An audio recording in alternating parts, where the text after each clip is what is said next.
विष्णुं शशिवर्णं चतुर्भुजं प्रसन्नवदनं ध्यायेत् सर्वविघ्नोपशान्तयेत्। व्यासाय विष्णुरूपाय व्यासरूपाय विष्णवे नमो वै ब्रह्मनिधये वासिष्ठाय नमो नमः।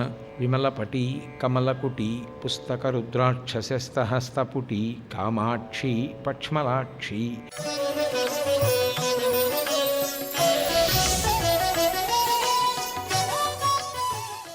శరీరానికి ఒక ధర్మం ఉంటుంది. ఆ శరీరం బడలిపోవడం అన్నది ఒకటి ఉంటుంది, దానికి ఆకలి వేయడం అన్నది ఒకటి ఉంటుంది, దాహం వేయడం అన్నది ఒకటి ఉంటుంది. ఒకవేళ మనసు ఇతర కార్యక్రమం మీద నిమగ్నమైనటువంటి కారణం చేత ఉపాధి పడుతున్నటువంటి ఖేదాన్ని, ఉపాధికి ఏర్పడినటువంటి అవసరాన్ని మనసు విస్మరించిన పదార్థం ఎదురుగుండా వచ్చి నన్ను నువ్వు తిను అన్నట్లుగా కనపడుతోందనుకోండి, అప్పుడు ఎవరికైనా సరే ఆ బడలిక గుర్తు రావడం, ఆకలి వెయ్యడం, అయ్యో తిని చాలాసేపు అయింది ఏదో ఒకటి నోట్లో వేసుకుందాం అని అనిపించడం పరమ సహజమైనటువంటి విషయం. సుందరకాండలో మహర్షి ఒక అద్భుతాన్ని ఆవిష్కరించారు. హనుమ అన్వేషణం చేసేటప్పుడు దదర్శ హరిషార్దూలస్తస్య రక్షపతి గృహీ మృగాణం మహిషాణాంచ వరాహాణాంచ భాగశః అన్నారు.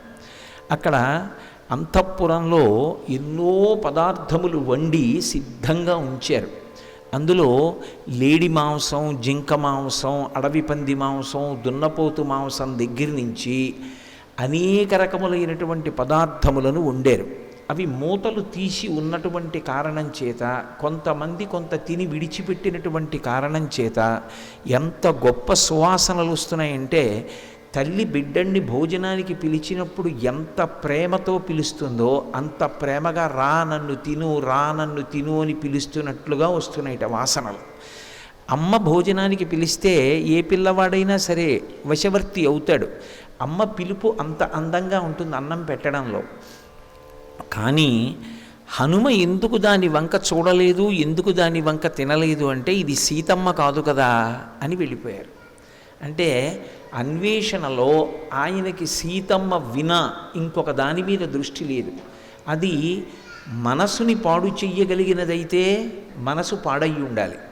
అటువంటి సన్నివేశాలు చూసి ఆయన మనసు పాడవలేదు. శరీర ధర్మం జ్ఞాపకానికి రాలేదు.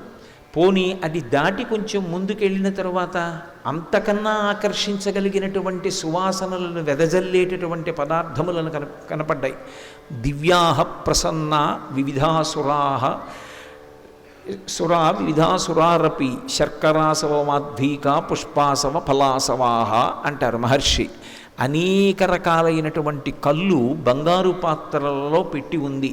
అందులో పులిసినటువంటి కళ్ళు, పువ్వుల్లోంచి తీసిన కళ్ళు, పళ్ళు పులియబెట్టి తీసినటువంటి కళ్ళు, ఇప్ప పువ్వులోంచి తీసినటువంటి కళ్ళు, మాధ్వీక అంటే ఇప్ప పువ్వులోంచి తీసినటువంటి కళ్ళు, ఇటువంటివి ఎన్నో అక్కడ పాత్రలలో పెట్టి ఉన్నాయి.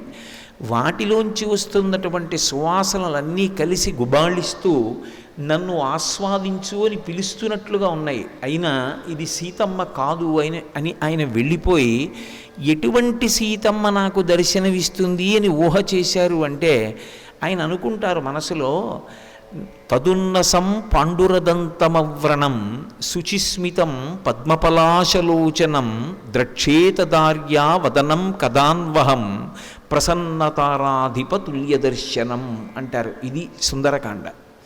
ఒకటి, శరీరానికి కావలసిన పదార్థాల మీద వ్యామోహం లేదు. అలా ఎందరూ మహాత్ములు ఉన్నారు. ఆ భగవద్ దర్శనాన్ని అపేక్షించి ధ్యానంలో కూర్చుంటే వాళ్ళు ఈ శరీరానికి ఉండేటటువంటి అవసరాల్ని కూడా విస్మరించి పరమ సంతోషాన్ని పొందుతూ ఆ ఆనందాబ్ధిలో ఓలలాడిపోతూ ఉంటారు ధ్యానంలో. యోగరతో వా భోగరతో వా సంగరతో వా సంగవిహీన యస్యద్బ్రహ్మణి రమతే చిత్తం నందతి నందతి నందత్యేవా అంటారు. అందుకు మహానుభావుడు సుందరాతి సుందరుడయ్యాడు సుందరకాండలో. ఆ ఆత్మాన్వేషణమునందు నిమగ్నమైనటువంటి యోగి యొక్క స్థితి ఎలా ఉంటుందో ఆవిష్కరిస్తున్నారు మహర్షి. పైకి హనుమ యొక్క వర్ణన, ఆంతరమునందు ఆత్మాన్వేషణమునందు మగ్నమైనటువంటి యోగి యొక్క స్థితిని చూపిస్తారు. ఇంత ఆలోచించి సీతమ్మ దొరక్క వెతికి ఎలా ఉండాలి సీతమ్మ అని అనుకున్నారంటే, ఆ తల్లి ఉండవలసినటువంటి తీరు తదున్నసం పాండురదంతమవ్రణం, ఎత్తైనటువంటి ముక్కుతో ఉంటుంది.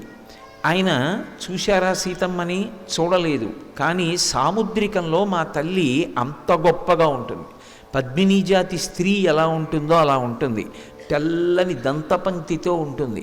అవ్రణం, ఆవిడ శరీరం మీద ఎక్కడా కురుపులు కానీ మచ్చలు కానీ ఉండవు. అవ్రణం శుచిస్మితం, చిన్న చిరునవ్వు నవ్వుతూ ఉంటుంది. అంత కష్టంలో ఉన్నా సరే ఆ చిన్న చిరునవ్వు మాత్రం ఆవిడ ముఖం మీద పోదు. శుచిస్మితం పద్మపలాశలోచనం, పద్మముల వంటి కన్నులతో విరాజిల్లుతుంటుంది. ద్రక్షేతదార్యావదనం కదాన్వహం, అటువంటి నా తల్లి ముఖాన్ని నేను ఎప్పుడు చూడగలుగుతాను?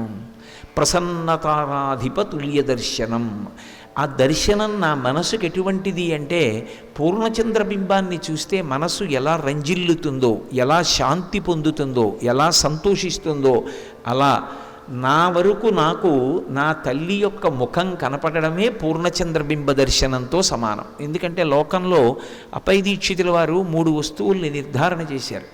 ఈ 3 వస్తువుల దగ్గరికి వెళ్ళినప్పుడు మన ప్రయత్నపూర్వకంగా మనం మనసుని ఉంచక్కర్లేదు, ఆ వస్తువులే మన మనస్సుని లాగేసుకుంటాయి. అటువంటి వాటిలో మొట్టమొదటిది ఏది అంటే పూర్ణచంద్రబింబం. పూర్ణచంద్రబింబం మన ప్రయత్నం లేకుండా మన మనసుని లాగుతుంది. రెండవది సముద్రం. సముద్రం దగ్గరికి వెళ్ళాడనుకోండి, మన ప్రయత్నం అక్కర్లేదు, మన మనసుని సముద్రం లాగేస్తుంది. దాని మీద అత్యంత సంతోషంతో మనసు లగ్నమైపోతుంది. అలాగే మూడవది ఏనుగు.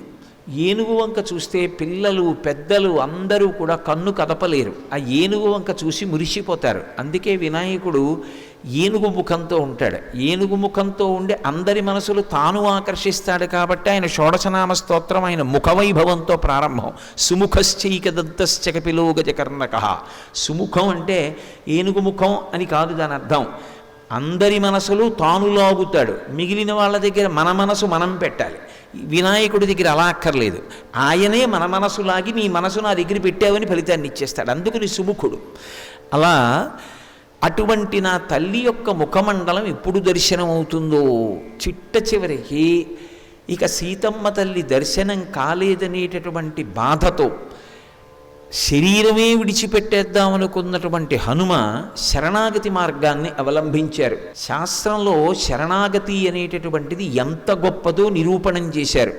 నమోస్తు రామాయ సలక్ష్మణాయ దివ్యై చ తస్యై జనకాత్మజాయై నమోస్తు రుద్రేంద్ర యమానిలేభ్యో నమోస్తు చంద్రార్కమరుద్గణేభ్యః సిద్ధిం వే సంవిధాస్యంతి దేవాస్సర్షి గణాస్త్విహ బ్రహ్మా స్వయంభూర్భగవాన్ దేవాశ్చైవ దిశంతు మే సిద్ధిమగ్నిశ్చ వాయుశ్చ పురుహూతశ్చ వజ్రభృత్ వరుణ పాశహస్తైశ్చ సోమాదిత్యౌ తథైవ చ అశ్వినౌ చ మహాత్మానౌ మరుతశర్వ చ సిద్ధిం సర్వాణి భూతాని భూతానాం చైవయ ప్రభు దాస్యంతి మమయేఛాన్యే హెదృష్ట్వా పదిగోచరాః అని సమస్త భూతములకు చతుర్ముఖ బ్రహ్మగారికి లక్ష్మణ సమేతుడైనటువంటి రామచంద్రమూర్తికి దేవ్యై చ తస్యై జనకాత్మజాయై దేవీ స్వరూపమైనటువంటి ఆ తల్లి జానకి ఆనాడు జనకుణ్ణి ఎలా అనుగ్రహించిందో అలా నన్ను అనుగ్రహించి నాకు దర్శనమిచ్చి సీతమ్మ దర్శనాన్ని హనుమ పొందారనేటటువంటి కీర్తి నాకు కట్టబెట్టాలి తప్ప నేను ఆవిడ్ని వెతికి పట్టుకుని హనుమ సీతాదర్శనం పొందారనేటటువంటి కీర్తి పొందడానికి అది వస్తువు కాదు, ఆవిడ పరబ్రహ్మస్వరూపిణి. అటువంటి తల్లి యొక్క దర్శనం ఆవిడ అనుగ్రహంతో జరగాలి తప్ప నేను ప్రయత్నం చేస్తే లభించదని శరణాగతి చేశారు. నమస్కార వైభవంలో వచ్చినటువంటి కించిత్ దోషాన్ని దిద్దుకున్నారు. బయలుదేరుతున్నప్పుడు సీతమ్మకి నమస్కరించలేదు. ఎందుకని అంటే సూర్యాయ మహేంద్రాయ పవనాయ స్వయంభువే భూతేభ్యశ్చాంజలిం కృత్వా చకార గమనీమతిం అని బయలుదేరుతున్నప్పుడు బ్రహ్మగారికి తండ్రి అయినటువంటి వాయుదేవుడికి గురువు అయినటువంటి సూర్యభగవానుడికి రామచంద్రమూర్తికి నమస్కరించారు తప్ప ఏ తల్లి దర్శనానికి బయలుదేరారో ఆ తల్లికి నమస్కరించలేదు. ఇప్పుడు అది జ్ఞాపకానికి వచ్చింది. ఎందుకు జ్ఞాపకానికి వచ్చింది అంటే ఉపాసనలో మీరు ఒక విషయాన్ని జ్ఞాపకం పెట్టుకోవాలి. పరమభక్తి తత్పరుడైనటువంటి వ్యక్తి ఎప్పుడైనా ఎక్కడైనా ఒక దోషాన్ని చేస్తే ఆ దోషాన్ని అమ్మవారు స్మృతి రూపంలో దిద్దుతుంది. మళ్ళీ ఆయనకే జ్ఞాపకం వస్తుంది, ఓ ఈ దోషం జరిగిందని. అందుకే ఆయన చనిపోవాలి అని అనుకున్నప్పుడు ఆయనకే ఒక విషయం స్ఫురణకొచ్చింది. వినాశే భవో దోషాః జీవన్ భద్రాణి పశ్యతి అంటారు, ఆర్షవాక్కు అంటారు దాన్ని. రామాయణం ఈ జాతికి అందింపబడినటువంటి జీవగర్ర. అయిన దానికి కాందానికి చచ్చిపోవడం గొప్ప కాదు, బ్రతికుండడం గొప్ప. పరిస్థితులను ఎదుర్కోవడం గొప్ప, ఎదుర్కొని రాటుదేరి తాను విజయం సాధించడం గొప్ప. అమ్మ కొట్టిందని చచ్చిపోవడం, నాన్నగారు దెబ్బలాడారని చచ్చిపోవడం, పరీక్ష పోయిందని చచ్చిపోవడం, ప్రతిదానికి చచ్చిపోవడం మార్గం కాదు. మృత్యుదారు కుఠారిక ఆవిడ. మృత్యువు అనేటటువంటి దారువుకి ఆవిడ గొడ్డలి పెట్టు లాంటిది. ఆ తల్లిని స్మరించినంత మాత్రం చేత ఆవిడ ఉపాసనలో వచ్చేటటువంటి దోషాన్ని దిద్దుతుంది. అందుకే ఆయనకు ఒక విషయం జ్ఞాపకానికి వచ్చింది, వినాశే భవో దోషాః. అసలు నేను చనిపోతాననేటటువంటి ఆలోచన మనిషికి రావడం పరమ భయంకరమైన విషయం. అంతకన్నా దోషభూయిష్టమైన ఆలోచన ఇంకొకటి లేదు. చనిపోయి ఏం సాధిస్తాం? చనిపోకూడదు. జీవన్ భద్రాణి పశ్యతి. ఎవడు బ్రతికుంటాడో వాడు ఎప్పుడో అప్పుడు శుభవార్త వింటాడు. ఇది సుందరకాండలో అనేక పర్యాయాలు దొర్లుతుంది ఇటువంటి సందర్భం. అందుకని సంపాతి వాక్యం జ్ఞాపకానికి వచ్చింది. కాలిపోయిన రెక్కలున్నటువంటి సంపాతి దూరంగా లంకాపట్టణంలో సీతమ్మ ఉంది అని చెప్పినంత మాత్రం చేత తిరిగి రెక్కలొచ్చాయంటే, రామకార్యం మీద వెడుతున్న వాడికి మాట సాయం చేసినంత మాత్రాన కాలిపోయినటువంటి రెక్కలున్న సంపాతికి తిరిగి రెక్కలు వస్తే, సీతా దర్శనం కోసం రామకార్యం మీద బయలుదేరి నేను వస్తున్నప్పుడు విరుద్ధమైనటువంటి ఎన్నో విషయములు నా పట్ల ఆనుకూల్యతని ప్రకటనం చేస్తే సీతమ్మ దర్శనం నాకెందుకు కాదు? కాలిపోయినటువంటి రెక్కలు మళ్ళీ మొలిచినటువంటి సంపాతి వాక్యం నాకు ప్రమాణం. సంపాతి వాక్యాన్ని ప్రమాణంగా తీసుకుని మళ్ళీ వెతుకుతాను. ఈసారి సీతమ్మకి నమస్కారం చేసి ఆమె దర్శనాన్ని అపేక్షిస్తాను. ఇది దోషాన్ని దిద్ది అది వస్తువు కాదు నేను దర్శించడానికి. నేను చెయ్యగలిగినది ఉపాసన. ఆమె అనుగ్రహించి దర్శనం ఇవ్వాలి తప్ప నేను కాదు దర్శనం చేసేది. అందుకని ఇప్పుడు నమస్కారంతో మొదలుపెట్టారు. నమోస్తు రామాయ సలక్ష్మణాయ దివ్యై చ తస్యై జనకాత్మజాయై. ఎప్పుడూ కూడా ఉపాసనలో భగవంతుణ్ణి ఒక్కడిని పిలవరు. అందుకే మీరు సనాతన ధర్మంలో ఉపాసనకి సంబంధించిన రహస్యాన్ని గమనిస్తే ఎప్పుడు భగవంతుణ్ణి ఆరాధన చేసినా సశక్తియుతుడిగా ఆరాధన చేస్తారు. పక్కన శక్తి లేనటువంటి వాడిని ఆరాధన చెయ్యరు. ఏదో శిచీ పురంధరాభ్యాం నమః, వాణీ హిరణ్యగర్భాభ్యాం నమః, పార్వతీ పరమేశ్వరాభ్యాం నమః, సీతారామాభ్యాం నమః అలా అంటాం తప్ప పక్కన అమ్మవారు లేనటువంటి వారికి సంప్రదాయంలో ఉపాసన రీత్యా పూజ చేయరు. జ్ఞానం ఇవ్వగలిగినటువంటి మహాపురుషులు ఉంటారు, అది గురువుగా పూజ ఉంటుంది, అది వేరు. నిత్య పూజ చేసేటప్పుడు పక్కన అమ్మవారితో కూడుకున్నటువంటి పరమాత్మ స్వరూపాన్ని పూజ చేస్తూ పరివార దేవతలతో కలిపి పిలుస్తారు. అందుకే దేవాలయానికి వెళ్ళినా చుట్టూ పరివార దేవతలు ఉంటారు. పరివార దేవతలకి ప్రదక్షిణంలో నమస్కారం చెయ్యకుండా తిన్నగా భగవంతుని యొక్క దర్శనం ఒకటే అపేక్షించిన వాణ్ణి ధూర్తుడిగా భావిస్తాడు భగవంతుడు. అందుకే ప్రదక్షిణం చేసి పరివార దేవతల్ని చూసి వెళ్ళాలి. అందుకని రామ మీకొక్కరికి కాదు నమస్కారం, నమోస్తు రామాయ సలక్ష్మణాయ ఉపాసన రహస్యాన్ని ఆవిష్కరిస్తున్నారు. దేవ్యై చ తస్యై జనకాత్మజాయి. జనకాత్మజ అయినటువంటి ఆ తల్లుందే ఆమెకి నమస్కరిస్తున్నాను. మిగిలిన వారందరికీ నమస్కరిస్తున్నాను. సమస్త భూతకోటికి నమస్కరిస్తున్నాను. ఇప్పుడు కనపడింది శిశుపావృక్షం. ఎక్కడ? సదదర్శ విదూరస్థం చైత్యప్రాసాదముచ్ఛ్రీతం మధ్యే స్తంభ సహస్రేషు స్థితం కైలాస పాండురం అంటారు మహర్షి. 1000 స్తంభాల మంటపం ఉంది. 1000 స్తంభాల మంటపం అది చైత్యప్రాసాదం. ఆ 1000 స్తంభాల మంటపం పక్కన ఉన్న శిశుపావృక్షం మీద కూర్చున్న తర్వాత దర్శనమైంది. యోగికి దర్శనం ఎక్కడవ్వాలి? గురువుగారి అనుగ్రహంతో ఆ చంద్రుడి నుంచి ఒలుకుతున్నటువంటి సుధాధారలలో తడుస్తూ అమ్మవారి దర్శనం సహస్రారంలో అవ్వాలి. సహస్రారం అంటే 1000 స్తంభాల మంటపం.